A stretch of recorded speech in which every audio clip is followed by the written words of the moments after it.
उनके नाम पे जरा जोरदार ताली बजा करके स्वागत करिए। उनके जोश और जज्बे को तो हम सलाम करते हैं। इसी तरह अपना जज्बा बनाए रखो। देखो, आज हमारे आने का मकसद सिर्फ एक है। आपने देखा होगा जब अभी आजमगढ़ की धरती पर हमारे देश के प्रधानमंत्री माननीय नरेंद्र मोदी जी आए थे, तो मंच पे जब अभिवादन उन्होंने सभी लोगों से किया, तो सबसे ज्यादा अगर वार्ता किसी नेता से किया तो आपके नेता ओम प्रकाश राजभर से बात की। अभी आपने देखा, परसों मैं मेरठ में था, एनडीए की पहली रैली मेरठ में थी। वहां भी प्रधानमंत्री जी ने कहा कि सभी लोगों को रहना है, वहां मैं गया था।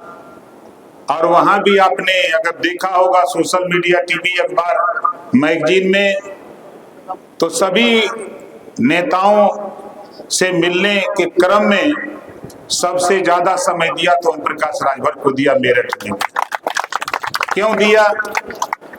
हम आपकी बात, जो आपकी समस्या है, उस समस्या से अवगत कराते हैं। देश के प्रधानमंत्री जी जब हमसे पूछते हैं धरातल की समस्या को, जब मैं उनको बताता हूं तो वो तमाम लोगों से राय मशविरा करते हैं, तो कहते हैं कि भाई एक नेता है जो सही बात जनता के बीच से निकाल करके हमारे यहाँ पहुंचाता है। ये बात अगर कोई कहता है तो ओम प्रकाश राजभर कहता है। ये हमारे देश के पीएम साहब कहते हैं।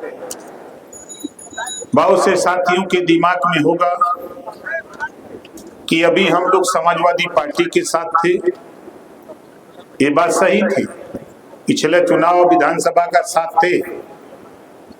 फिर बीच में जब कुछ दिक्कत उनको पैदा हुई कि ओम प्रकाश राजभर के बढ़ते हुए जनाधार से उनको चिंता लगी कि इनको किनारे किया जाए। आप बताओ, कभी शेर को कोई दबा सकता है का? शेर कहीं भी रहेगा, अपनी आवाज बुलंद करता रहेगा। खैर, 18 जुलाई 2023 पीएम साहब ने दिल्ली बुलाया। एचएम साहब जो हमारे गृह मंत्री जी हैं, माननीय जेपी नड्डा जी, दिल्ली बुलाया गया और मुझसे पूछा आप चाहते क्या हो? हमने कहा कि मान्यवर, मैं 3-4 बात आपके सामने रखना चाहता हूं। आपने एक देश में कानून पास किया है, एक देश एक राशन कार्ड। बनारस का जिसके पास राशन कार्ड है वो बंबई में भी जाके राशन ले सकता है उसी राशन कार्ड से। ऐसा कानून आपने पास किया। हम चाहते हैं कि देश में एक समान शिक्षा हो, वन नेशन वन एजुकेशन की व्यवस्था पूरे देश में लागू कर दीजिए, यही हमारी सबसे बड़ी इच्छा है। हमने उनको समझाया कि जब कोई भी नौकरी के लिए सरकारी स्कूल में पढ़ने वाला छात्र और प्राइवेट स्कूल में पढ़ने वाला छात्र, दोनों में अंतर है। प्राइवेट स्कूल में अच्छी शिक्षा हो रही है और प्राइमरी सरकारी स्कूल में शिक्षा कमजोर है। सरकारी स्कूल में पढ़ने वाला गरीब कमजोर का बच्चा है, वहां फेल हो जाता है, इस नाते वो नौकरी नहीं पा रहा है, और प्राइवेट स्कूल में पढ़ने वाले बच्चे उसको फेल कर देते। उन्होंने कहा कि ओम प्रकाश राजभर, ये बात तो मेरे जेहन में थी और मैं आपको आश्वासन करता हूं, आश्वासन देता हूं कि आप हमारी मदद करो, हमारे साथ आओ और इस बात को हम लागू करके देश में दिखाएंगे। ये देश के प्रधानमंत्री जी ने कहा। दूसरा उन्होंने पूछा, हमने कहा कि मान्यवर, मैं गांव में जब घूमता हूं एक बीमारी मैंने पकड़ा है। यहाँ जितने लोग आप लोग हो, वो बीमारी आपके घर भी है। वो बीमारी क्या है? कितने लोग बिजली के बिल से परेशान हो? जरा हाथ उठाओ। यही बीमारी है ना। अब देखो, इस बीमारी को किसी देश के नेता की हिम्मत नहीं है कि जो देश के प्रधानमंत्री जी के सामने रखे। लेकिन तेरा नेता, जब देश के प्रधानमंत्री जी ने पूछा तो मैंने कहा कि मान्यवर, एक कंपनी को स्मार्ट मीटर, बिजली का मीटर लगाने के लिए टेंडर मिला, और वो कंपनी वाला जब गांव में अपना मेट ठेकेदार भेजा तो गांव के लोगों से कहा कि फ्री में मीटर लगत बा। तो गरीब सोचा कि फ्री में बा तो लगवा ला। कुछ लोग सोचे कि बिजलियों फ्री में बा, तो मेट ठेकेदार कह दिया कि हाँ हाँ फ्री में बा। अब गरीब कत्तो पेड़े में, कत्तो खम्भा में, कत्तो मड़ई में, कत्तो दुआरे टंगवा लिया। अब 3 साल, 2 साल, 4 साल बीता तो किसी के यहाँ 25,000, 50,000, 1-1 लाख बिजली का बिल आ गया। जब बिल आ गया तब उसको परेशानी हुई है मान्यवर। और आपने तमाम अमीरों के कर्जे माफ किए हैं, तो गरीबों के भी कर्जे आप माफ कर दो, ये घरेलू बिजली का बिल माफ कर दो। उन्होंने 4 दिन के बाद जब मैं लौटा था तो मुख्यमंत्री योगी आदित्यनाथ जी ने बुलाया और कहा कि दिल्ली में क्या समझा के आए हो। हमने कहा आपको कैसे पता। उन्होंने कहा नहीं पता है, क्या समझाए हो बताओ। हमने कहा कि बिजली का बिल माफ कराना। बहुत से साथियों को पता होगा, जो चक्रवृद्धि ब्याज था आपके ऊपर, सरचार्ज था, 100% माफ करने की घोषणा ऊर्जा मंत्री अरविंद शर्मा जी से कराने का काम ओम प्रकाश राजभर ने करा दिया। उसका लाभ लाखों लोग लिए, फिर भी मेरे मन में चैन नहीं। मैंने प्रधानमंत्री जी से जब कहा था, उन्होंने कहा कि इस पे थोड़ा हम राहत देंगे। आने वाले दिनों में हम चाहते हैं, ओम प्रकाश राजभर जी, जो तुम चाहते हो वही हम चाहते हैं। आने वाले दिनों में घरेलू बिजली का बिल हम 0 करके दिखाएंगे, ये हम आपको गारंटी के साथ कह रहे हैं। और परसों मैं मेरठ में जब था, इसी बात को प्रधानमंत्री जी बोल रहे थे तो मैं बैठ के हंस रहा था कि मेरी बात जब दिल्ली में 18 जुलाई 2023 को हुई, आज वही बात देश के प्रधानमंत्री जी ने आज मेरठ की धरती पर वही बात बोल रहे हैं। इसका मतलब कि आने वाले दिनों में हमारा बिजली का बिल अब हम लोगों को देना नहीं पड़ेगा। गरीबों, तेरा घरेलू बिजली का बिल माफ करने की व्यवस्था देश के प्रधानमंत्री योजना बना चुके हैं। ये बात वहां जब मैंने कहा, उनके जेहन में बैठ गई। तीसरी बात मैंने उनसे कहा कि मान्यवर, आपका एक प्रदेश है गुजरात, आप वहां से आते हैं, मैं तो आता हूं यूपी से। मैं तो यूपी से हूं और यूपी में बड़ी आबादी है। पूरे देश का सबसे बड़ा प्रदेश उत्तर प्रदेश है, 25 करोड़ आबादी। यहाँ का नौजवान बड़ी संख्या में बेरोजगार, उनके रोजगार की व्यवस्था। उन्होंने कहा कि ओम प्रकाश राजभर, मुझे चिंता है, जो आप कहते हो सही कहते हो।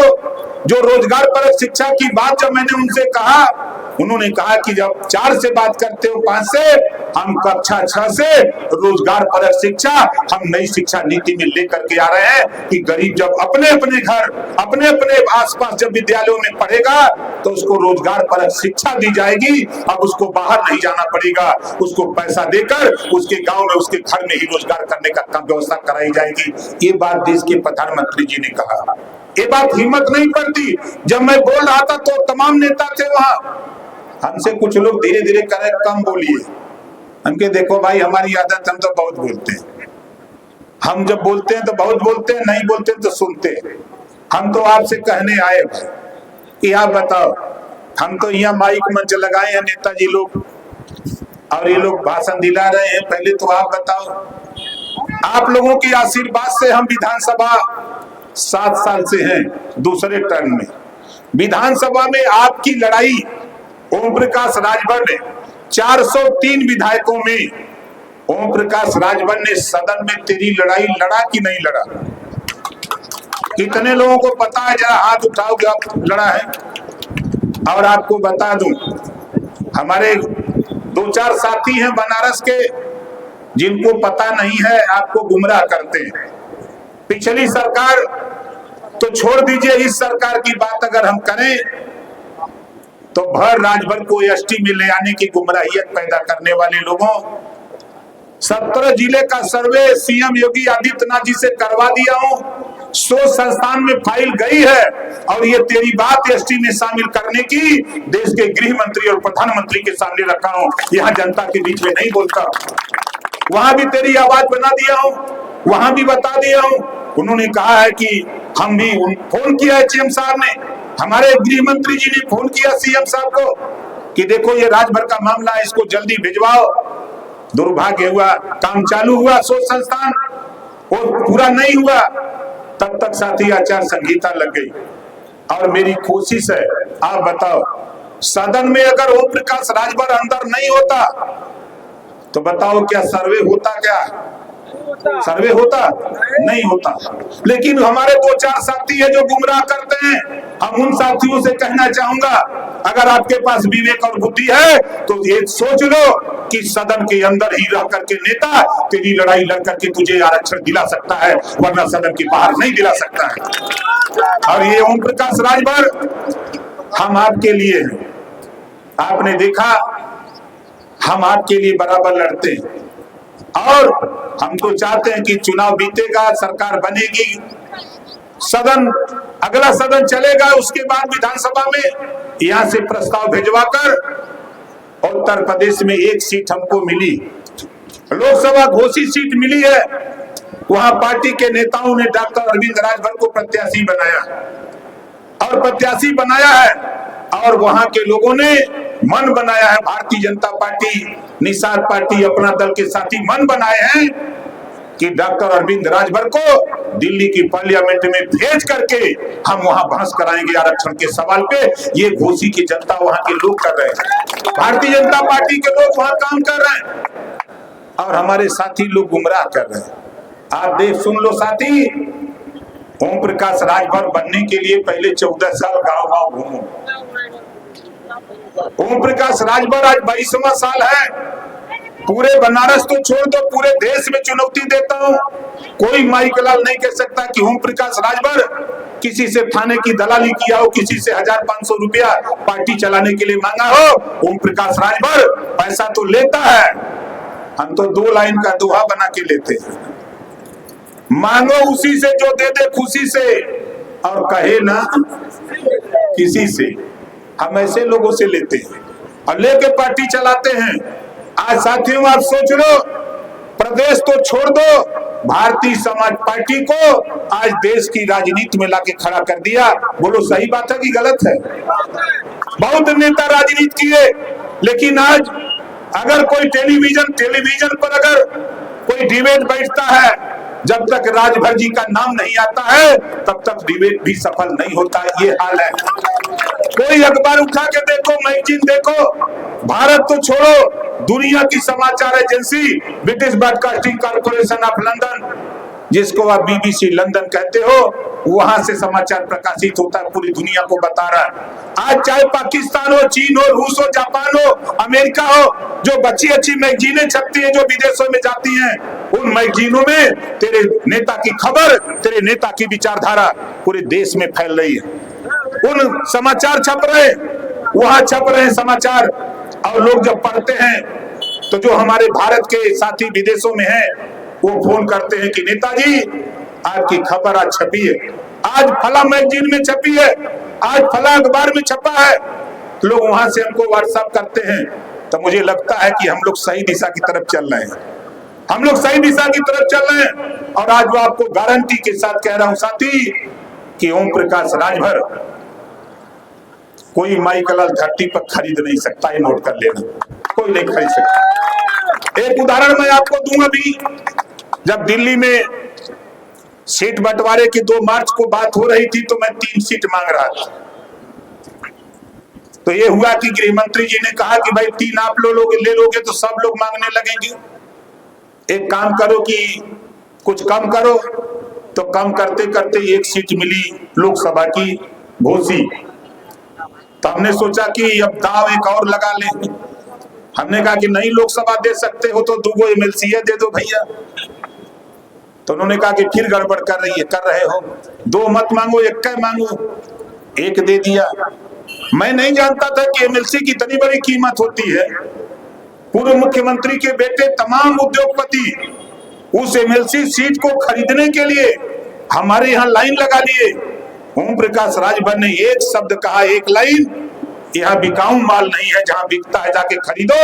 ओम प्रकाश राजभर के यहाँ बिकने वाला काम नहीं है। और साथ ही आपको बता दूं, भिक्षेलाल राजभर जो मोटरसाइकिल से चल चल करके पार्टी के संगठन को उत्तर प्रदेश नहीं बल्कि पूर्वांचल के विभिन्न जनपदों में जाके बात को आगे बढ़ाया, ऐसे नौजवान माननीय भिक्षेलाल राजभर को जब माननीय मुख्यमंत्री जी के सामने जब मैंने पेश किया, ये हमारा उम्मीदवार होगा, तो मुख्यमंत्री ने पीठ ठोक करके कहा कि जैसा सुनता था ओम प्रकाश राजभर, वैसा सिर तुम हो, अपनी पार्टी के नेता को ले आए हो। बधाई देता हूं आपको कि आपने दुनिया को एहसास करा दिया।